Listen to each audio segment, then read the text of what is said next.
Hello everyone! Welcome back to my vlog! So for today's video guys, samahan nyo kaming maglakad ng mga legal documents ng aming business na DocKicks. These past few days nga guys, nag-provide na kami ng mga kailangan namin sa pagla-live and actually nakapag-rebrand na rin kami and ngayon, maglalakad naman kami ng mga legal documents. So for first day guys, ang una naming nilakad ay TDI. Dahil ang TDI ang unang-unang hinahanap at ang pinakakailangan sa mga documents. Since day 1 din pala guys, kasama namin si Mama dahil siya ang tumulong sa amin sa paglalakad ng papers. And after namin kumuha sa TDI, dumiretso kami sa barangay para kumuha ng business clearance at cedula.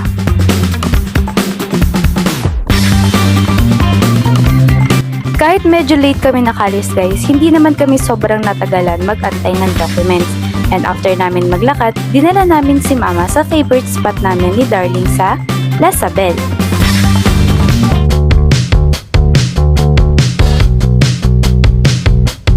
For day 2 guys, pumunta naman kami ng Centro Mall sa Antipolo. And this time, lalakarin naman namin ang aming BIR.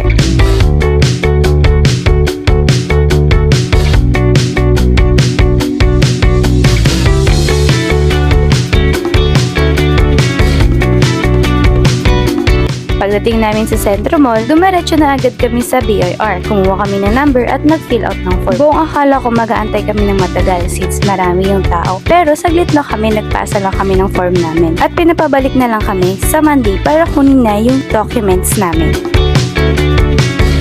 So after namin maglakad ng documents, hindi pwedeng hindi kami kakain. So ayun si Bakla, talagang lamon siya ng lamon, nawala na ang diet niya.